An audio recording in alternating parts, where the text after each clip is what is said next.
প্রচণ্ড চাপে আছেন, দিশা খুঁজে পাচ্ছেন না? আপনি কি হতাশ? জীবনে শত অপূর্ণতা রয়েছে। দুঃখজনক হলেও সত্যি, এই অসুন্দর শব্দগুলো একজন খুবই সাধারণ মানুষ প্রায় সময়ই ব্যবহার করেন তার সাধারণ, অধরা, স্বপ্নপূর্ণ জীবনের প্রতিচ্ছবি বোঝানোর জন্য। আপনিও আমি নিঃসন্দেহে ইতিহাসের সব থেকে সমৃদ্ধ সময়ে বসবাস করছি। এত সুযোগ ও সামর্থ্য আমাদের পূর্বপুরুষেরা পাননি। এত কিছুর পরও অধিকাংশ মানুষই তাদের ভেতর সুপ্ত সামর্থ্যের সামান্য অংশও ব্যবহার করছেন না। এই প্রবণতা আমার ভালো লাগে না। আপনার ভালো লাগে কিনা জানি না। কখনো কি আপনার মনে হয়েছে যে জীবন আপনি চান, যে ধরনের মানুষ আপনি হতে চান, তা আপনার সীমার বাইরে? কখনো কি এমন মনে হয়েছে আপনি যে সম্ভাবনাটা খুঁজছেন, আপনি জানেন আপনার ভেতরে তা আছে, আপনি দেখতে পাচ্ছেন, কিন্তু সেখানে পৌঁছতে পারছেন না?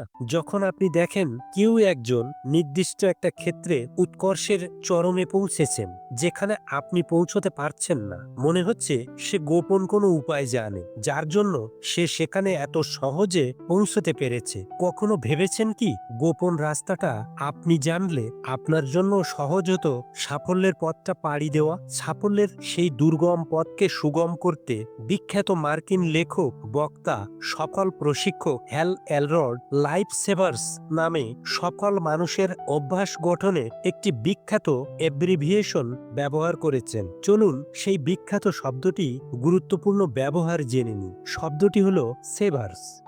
এস ফর সাইলেন্স, নীরবতা। বিখ্যাত লেখক ম্যাথিউস ক্যালি বলেছেন, বই পড়ে সারা বছরে যা শেখা যায়, 1 ঘন্টার নীরবতায় শেখা যায় তার চেয়ে বেশি। আমাদের কোলাহলপূর্ণ, প্রচণ্ড গতিশীল ও বহুল চর্চিত জীবন থেকে উন্নতির পথে নীরবতা প্রথম পদক্ষেপ। আমি নীরবতা বলতে বোঝাচ্ছি উদ্দেশ্যপূর্ণ নীরবতা, আক্ষরিক নীরবতা নয়। একজন সাধারণ মানুষ কিংবা আপনি সকালটা কিভাবে শুরু করেন? ঘুম থেকে উঠেই বাথরুম, ব্রাশ, গোসল করা, ব্রেকফাস্ট ও ইত্যাদি। থামুন, দম নিন। আপনাকে দিন শুরু করতে হবে শান্ত হয়ে, শান্তির সঙ্গে। এটা আপনাকে আপনার আরাধ্য জীবনের পথে এগিয়ে দেবে। এর জন্য কি করতে হবে? আর 10টা-5টা সাধারণ মানুষ যা করে, প্রচণ্ড তাড়াহুড়ায় দিন শুরু করে, আপনাকে ঠিক তার উল্টোটা করতে হবে। দিন শুরু করতে হবে নীরবতার সঙ্গে। প্রার্থনা, ধ্যান, এগুলো সব নীরবতারই বিভিন্ন রূপ। আপনি নীরবতাকে নিজের মতো করেও ব্যবহার করতে পারেন। ইতিহাসের অনেক গায়কই নীরবতাকে ব্যবহার করেছেন তাদের সীমাবদ্ধতা অতিক্রম করতে ও অসাধারণ ফল পেতে। তাই কোনো কিছু শুরু করার আগে 5 মিনিটের জন্য হলেও নীরবতা পালন করুন। ইয়ে ফর অ্যাফার্মেশনস, ইতিবাচক আত্মকথন।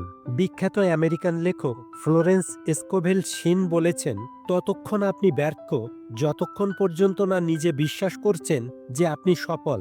আর সফলতার এই বিশ্বাস আসে নিজেকে বোঝানো থেকে, যা সবসময় কার্যকরী। আমি সেরা। বিখ্যাত মুষ্টিযোদ্ধা মোহাম্মদ আলী এই কথাটা নিজেকে শোনাতেন বারবার, এবং তিনি সেরাদের একজনে পরিণত হয়েছেন।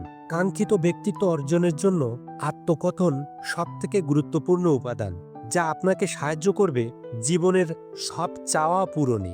আত্মকথন আপনাকে শুধু লক্ষ্য নির্ধারণেই সাহায্য করবে না, বরং সেই লক্ষ্য পূরণের ধাপও তৈরি করে দেয়। নিজের সঙ্গে কথোপকথন ব্যাপারটা পাগলামি নয় কি? একটু ভেবে দেখুন তো, আমরা সবাই নিয়মিত ও অবিরতভাবে নিজেদের সঙ্গে কথোপকথন করে যাচ্ছি না? যখনই আপনার মন মুক্ত, তখনই এই কথোপকথন শুরু হয়ে যায়। নিজের সাথে কথা বলুন, নিজেকে আগে বোঝান আপনি কি পারেন, আপনার সক্ষমতা কতটুকু, কি করবেন, কখন করবেন, কেন করবেন, ইত্যাদি ইত্যাদি। তাই শুরু করার আগে নিজেকে 5 মিনিট বিষয়টি বোঝাতে চেষ্টা করুন। ভি ফর ভিজুয়ালাইজেশন, দৃশ্যায়ন, কল্পনা। বিখ্যাত লেখক, প্রশিক্ষক সেরি কাটারস্টক বলেছেন, সাধারণ মানুষ বিশ্বাস করেন স্বাভাবিক সম্ভাব্য ঘটনায়। অসাধারণ মানুষ শুধু সম্ভাব্য স্বাভাবিক পরিস্থিতিই দেখতে পান না, বরং তারা অসম্ভবকেও দেখতে পান। এবং যেহেতু তারা অসম্ভবকে দেখতে পান, তারা সেই অসম্ভবকে সম্ভব করার রাস্তাও দেখতে পান। ভিজুয়ালাইজেশন কিংবা দৃশ্যায়ন বা কল্পনাকে আমরা মানসিক মহড়াও বলতে পারি। একটা সম্ভাব্য পরিস্থিতিকে মোকাবেলা করার হাজারটা উপায় থাকতে পারে, এবং প্রতিটা উপায়ের ফলাফল একই নাও আসতে পারে। আমরা দৃশ্যায়নের মাধ্যমে কল্পনায় নির্দিষ্ট সমস্যা সমাধানের সব সম্ভাব্য উপায় ব্যবহার করব, ফলাফল পর্যালোচনা করব। যে ফলাফল আমাদের সর্বাপেক্ষা সুবিধার, সেই ফলাফল অর্জনের জন্য যে প্ল্যান অফ অ্যাকশন, সেটি বাস্তবে ব্যবহার করব। অ্যাথলেটদের ভিতর এই পদ্ধতি খুব জনপ্রিয়। তারা নির্দিষ্ট লক্ষ্য অর্জনের একাধিক উপায় কল্পনায় অনুশীলন করে সহজ ও কার্যকরী উপায় বাছাই করেন। বাস্তবেই সেই উপায়টি অনুশীলনের মাধ্যমে অভ্যস্ত হন ও প্রয়োগ করেন। নিঃসন্দেহে সর্বকালের সেরা গল্ফার টাইগার উডস। তিনি তার বিখ্যাত সুইংগুলো ব্যবহার করার আগে হাজারবার কল্পনায় অনুশীলন করে নেন। আর একজন বিখ্যাত গল্ফার জ্যাক নিকোলাস আরও এক ধাপ এগিয়ে বলেছেন, কল্পনায় নিখুঁত অনুশীলন না করে এমনকি আমি বাস্তবে প্র্যাকটিসের জন্য কোনো সুইং করি না। জ্যাক নিকোলাস জানিয়েছেন, সফল হওয়ার অনেক আগেই তিনি কল্পনায় সাফল্য দেখেছেন, চর্চা করেছেন। ভিজুয়ালাইজেশনের সব থেকে উৎকৃষ্ট খেলোয়াড় জিম ক্যারি 1987 সালে তিনি $10 মিলিয়ন একটি চেক লেখেন, তারিখ দেন থ্যাঙ্কস গিভিং 1995। এক লাইনের একটা মেমো লেখেন, আমি অভিনয় শিল্পে অবদান রাখতে চাই।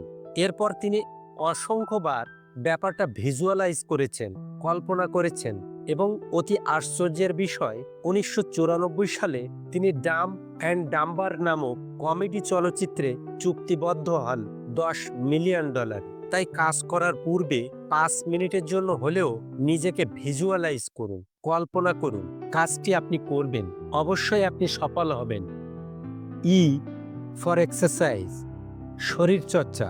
বিখ্যাত কানাডিয়ান লেখক রবিন শর্মা বলেছেন, আপনি যদি ব্যায়ামের জন্য সময় বের না করতে পারেন, আপনাকে অসুস্থতার জন্য সময় রাখতে হবে। প্রতি সকালে ব্যায়াম করা আমাদের প্রাত্যহিক অভ্যাস হওয়া উচিত।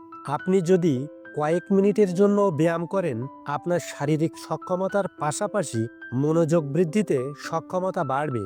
বিখ্যাত উদ্যোক্তা ইবেন পেগান বলেন, প্রতি সকালে আমাদের হৃৎপিণ্ডকে দৈনিক কর্মকাণ্ডের জন্য প্রস্তুত করতে হবে, রক্তের প্রবাহ বাড়াতে হবে এবং ফুসফুস ভর্তি করতে হবে অক্সিজেন দিয়ে। তিনি আরও বলেন, দিনের শেষে কিংবা অন্য সময় যখনই আপনি ব্যায়াম করুন না কেন, এমনকি তখন ব্যায়াম করাই যদি আপনার পছন্দ হয়, তবুও প্রতিদিন সকালে অন্তত 10 থেকে 20 মিনিট দৌড়ানো কিংবা অন্য কোনো অরবিক্স প্র্যাকটিস করুন, যেমন জগিং, স্কিপিং, সাঁতার কাটা, সাইক্লিং, নাচ ইত্যাদি।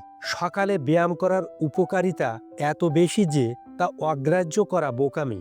ঘুম থেকে ওঠার পর মানসিক স্বচ্ছতা বাড়ানো থেকে শুরু করে সারা দিনের জন্য প্রয়োজনীয় অতিরিক্ত শক্তি আরোহণে আপনাকে বাড়তি সাহায্য করবে ব্যায়াম। আর ফর রিডিং, পড়া। বিখ্যাত লেখক ম্যাথিউস ক্যালি বলেছেন, ব্যায়াম যেমন শরীরের উপর প্রভাব ফেলে, পঠন প্রভাব ফেলে মনের উপর এবং প্রার্থনা প্রভাব রাখে আত্মার উপর। আমরা যা পড়ি তার আলোকেই আমাদের ব্যক্তিত্ব বিকশিত হয়। পড়া জীবনের যে কোনো ধরনের পরিবর্তনের জন্য এটাই প্রথম উপাদান। জীবনের সর্বোচ্চ সাফল্য অর্জন করার জন্য যে জ্ঞান ও পরিকল্পনা প্রয়োজন, তা অর্জন করতে পঠনই সবথেকে কার্যকরী উপায়। কোনো কৌশল বিশেষজ্ঞের কাছ থেকে আপনাকে শিখতে হবে, সেই সব বিশেষজ্ঞের কাছ থেকে যারা ইতোমধ্যে নির্দিষ্ট ক্ষেত্রে সাফল্য অর্জন করেছেন। সভ্যতার অন্যতম আবিষ্কার চাকা। আপনি যখন সভ্যতায় অবদান রাখা শুরু করবেন, নিশ্চয়ই আপনাকে আবার চাকা আবিষ্কার করতে হবে না।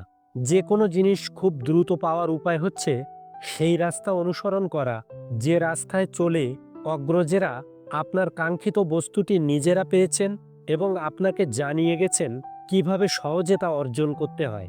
এবং তা করার সবথেকে সহজ উপায় হচ্ছে পড়া, সফলদের কাহিনী, স্ট্র্যাটেজি ইত্যাদি। পৃথিবীর সব বিষয়ে অসংখ্য বই লেখা হয়েছে এবং প্রতিদিনের পঠন থেকে আপনি কতটুকু শিখবেন সেই ব্যাপারটাতেও সীমারেখা টানা সম্ভব না। অনুরোধ করব, দিনে অন্তত 10 পৃষ্ঠা করে পড়ুন। আপনি যদি ধীর গতির পড়ুয়া হয়ে থাকেন কিংবা একদমই পড়ুয়া না হন, দৈনিক 5 পৃষ্ঠা দিয়ে শুরু করুন। সোজা হিসেব, প্রতিদিন 10 পৃষ্ঠা আপনাকে ভেঙে ফেলবে না, আপনাকে গড়ে তুলবে। কত সময় লাগবে? বড়জোর 10 থেকে 15 মিনিট। আপনি ধীর গতির পড়ুয়া হলে সর্বোচ্চ আধা ঘন্টা। আপনি যদি প্রতিদিন 10 পৃষ্ঠা করে পড়েন তাহলে বছরে পড়বেন 3650 পৃষ্ঠা। একটা সাধারণ আয়তনের আত্ম উন্নয়ন শেখার বই 200 পৃষ্ঠাও যদি ধরেন, সেক্ষেত্রে আপনি বছরে শেষ করতে পারবেন কমপক্ষে 18টি বই। 18। আপনাকে জিজ্ঞেস করি, বছরে যদি আপনি 18টি আত্মনিয়ন্ত্রণ ধরনের বই শেষ করতে পারেন, তাহলে বছর শেষে আপনি কি আপনাকে আরও বেশি জানাতে পারবেন না? নিজের উপর আরও বেশি নিয়ন্ত্রণ প্রতিষ্ঠা করতে পারবেন না? 1 বছর আগের আপনার তুলনায় 18টি বই শেষ করা আপনি কি আরও বেশি উন্নত, নিয়ন্ত্রিত হবেন না? অবশ্যই হবেন, এবং সেটা আপনার বাস্তব জীবনেও প্রতিফলিত হবে। এফ ফর স্ক্রাইবিং, লিখুন।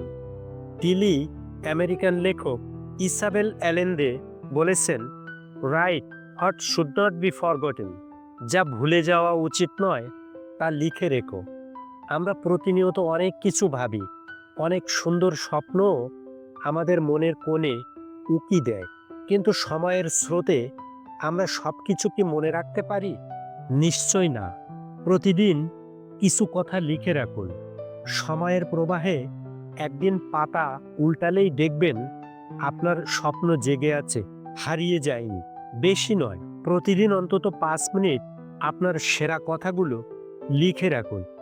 সম্মানিত ভিউয়ার্স, ভিডিওটি ভালো লাগলে লাইক, কমেন্ট, শেয়ার করবেন। চ্যানেলটি সাবস্ক্রাইব করে পাশে থাকবেন। Thank you for watching.